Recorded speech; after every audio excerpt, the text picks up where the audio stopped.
तभी अचानक पानी के अंदर एक स्ट्रीट लाइट के तार से अक्षत का पैर टच हुआ। पानी और इलेक्ट्रिक वायर के करंट के इस डेडली कॉम्बिनेशन की वजह से अक्षत को इतना जोर का करंट लगा कि उसकी उसी समय मौत हो गई।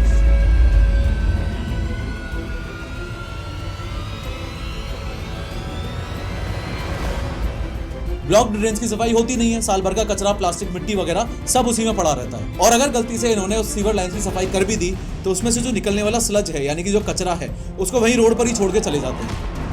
अपने छोटे से बच्चे को गोदी में उठा के तनुजा ने जल्दी से घर की तरफ बढ़ना शुरू कर दिया और तभी तनुजा का एक पैर एक गड्ढे में पड़ा। वो कुछ समझ पाती उससे पहले ही। मोरओवर प्लानिंग अथॉरिटीज को पहले से पता था कि ये एरिया वाटर बॉडीज से भरा हुआ है। इस एरिया का हाइड्रोलॉजिकल डेटा भी अवेलेबल था, लेकिन उसके बावजूद भी उन्होंने एनवायरमेंटल रूल्स को इग्नोर किया और लेक्स के ऊपर मिट्टी डाल डाल के उसके ऊपर बिल्डिंग्स बनवा दी। खैर, अगर आप ये सोच रहे हो कि सिर्फ छोटे शहरों और गाँव में ऐसा होता है तो अभी जो आप देखने वाले हो वो इंडिया के सबसे मॉडर्न शहरों का हाल है। लेकिन हर बार की तरह शुरू से शुरू करते हैं।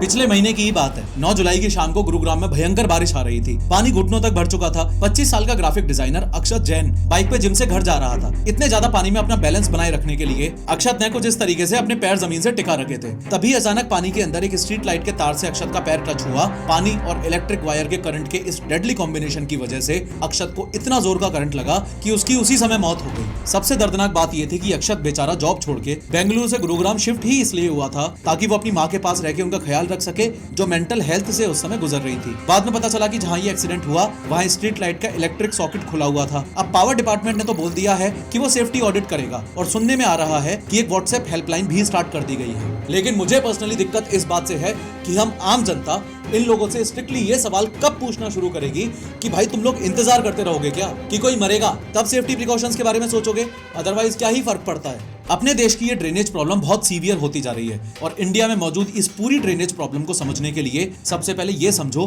कि इंडिया में ये जो ड्रेन्स हैं यानी कि ऐसे नाले जो बारिश का पानी या वेस्ट शहर से निकालते हैं वो टोटल 2 तरीके के ड्रेन्स में डिवाइडेड हैं। पहला तो है सीवेज ड्रेन और दूसरा है स्टॉर्म ड्रेन्स। जब आपने टॉयलेट यूज किया और फ्लश दबाया तो ये पानी इस पाइप के थ्रू घर के नीचे से निकलता है। बाथरूम से नहाने का पानी और किचन के बर्तन धोने का पानी भी अलग अलग पाइप्स के थ्रू बाहर आता है। ये सारे पाइप्स मिलकर कनेक्ट होते हैं एक बड़ी मेन पाइपलाइन से जो जनरली रोड के नीचे होती है, जिसे सीवेज ड्रेन बोला जाता है। इसे ही हम आम बोलचाल की भाषा में सीवर लाइन भी बोल देते हैं। अब ये सीवर लाइन बनी ही इसलिए होती है ताकि सभी घरों, सोसाइटीज या बिल्डिंग से आया हुआ ये गंदा पानी ट्रीटमेंट प्लांट तक सेफली ले जाया जा सके। ट्रीटमेंट प्लांट में इस गंदे पानी को फिल्टर किया जाता है, साफ किया जाता है और फिर उसे नदी, लेक या किसी और नेचुरल सोर्स में छोड़ दिया जाता है ताकि एनवायरनमेंट पॉल्यूटेड ना हो। इसके अलावा बारिश के मौसम में सड़कों पे पानी ना भरे उसके लिए एक और नाला रोड्स पे बनाया जाता है। इसे कहा जाता है स्टॉर्म ड्रेन। इस स्टॉर्म ड्रेन का सिंपल सा काम है बारिश के पानी को रोड से कलेक्ट करके बाहर निकालना ताकि रोड्स पे इस तरह से वाटर लॉगिंग ना हो। एंड में स्टॉर्म ड्रेन्स किसी लेक या नदी में जाकर मिल जाते हैं। क्योंकि बारिश का पानी साफ होता है